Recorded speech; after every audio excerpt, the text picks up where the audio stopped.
दोस्तों नमस्कार। आज बहुत ही महत्वपूर्ण विषय पर हम चर्चा करेंगे जो आप सभी से जुड़ा हुआ है और जो हमारे छात्र पढ़ाई करके और किसी न किसी इंडस्ट्री या किसी ऑर्गेनाइजेशन से जुड़ के अपना नौकरी पेशा कर रहे हैं तो उनसे संबंधित है और उनको ये जानकारी होना बहुत ही अति आवश्यक है। जैसा कि आप देख रहे हैं कि प्राइवेट सेक्टर हो या गवर्नमेंट सेक्टर, हर जगह थर्ड पार्टी का एक ट्रेंड चल गया है,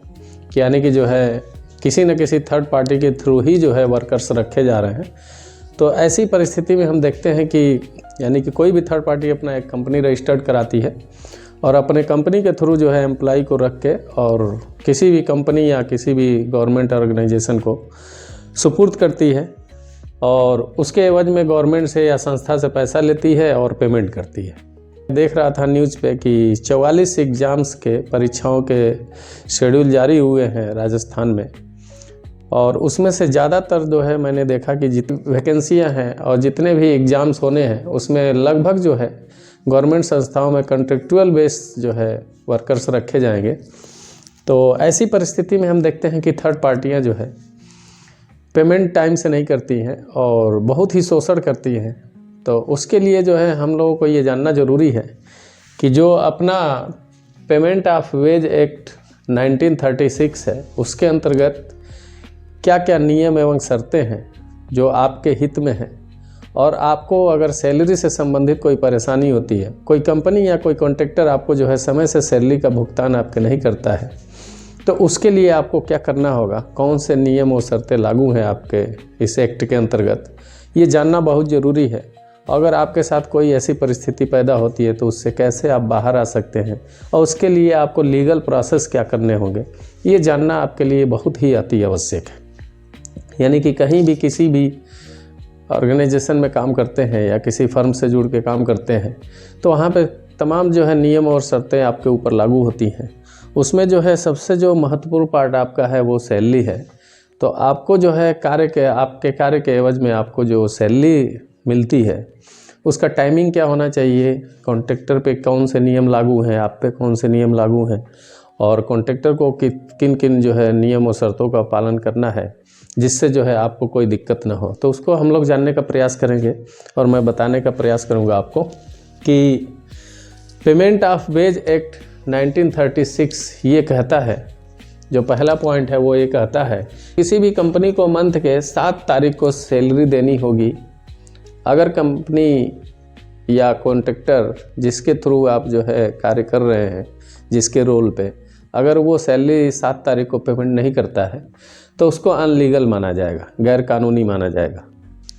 अब उसके बाद आता है कि अगर सैलरी देरी से मिलती है तो उसके लिए क्या उनके ऊपर जो है कानून लागू है, उनके ऊपर क्या नियम लागू होता है। वो आता है कि अगर कंपनी देरी से आपको सैलरी देती है और मिलता है तो कंपनी के ऊपर क्या टर्म कंडीशन लागू है कि कंपनी अगर समय से आपको सैलरी भुगतान नहीं करती है तो 50 रुपये पर डे उनके ऊपर जुर्माना लग सकता है और यह अधिक से अधिक पर डे का 1000 रुपये भी लग सकता है।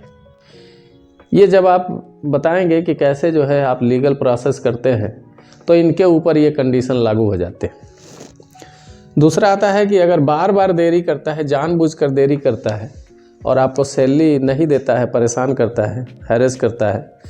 तो उनको जो है 6 महीने जेल का भी प्राविधान है इस एक्ट के अंतर्गत।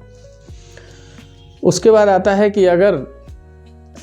ये सारी समस्याएं हैं,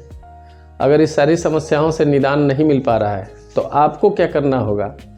ये भी जानना ज़रूरी है कि आप लीगल प्रोसेस क्या करेंगे जिसके तहत जो है उस कॉन्ट्रैक्टर या उस कंपनी मालिक का जो है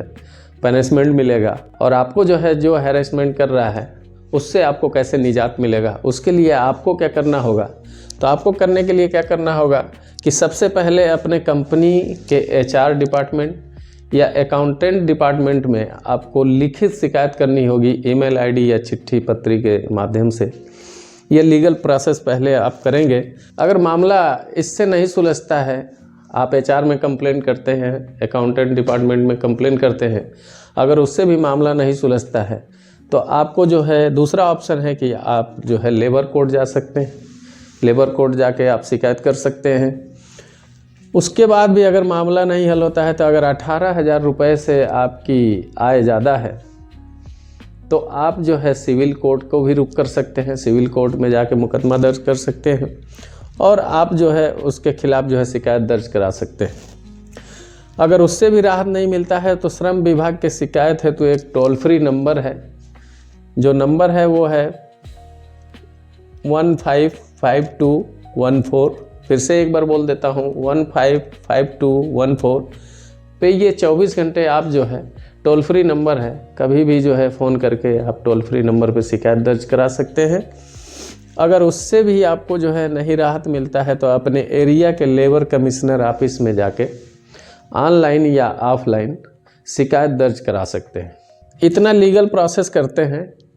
तब जाके जो है आप जहाँ भी शिकायत दर्ज कराएंगे जो मैंने बताया है वहाँ से जो है इसकी प्रक्रिया शुरू होगी और फिर उन डिपार्टमेंट के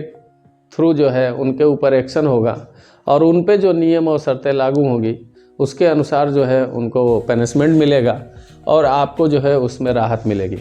तो जहाँ भी कार्य करें ऐसा देखा जाता है कि तमाम कॉन्ट्रैक्टर जो होते हैं वो लोग जो है वर्कर्स का जो है बहुत शोषण करते हैं और समय से जो है सैलरी ना देना, भुगतान न करना या तमाम तरह की जो है इस तरह की परेशानियां क्रिएट करना और उनको नौकरी से निकाल देने की धमकी देना, तमाम तरह की चीज़ें करते रहते हैं। तो इन सारी परेशानियों से बचने के लिए आपको सबसे बड़ा ज़रूरी है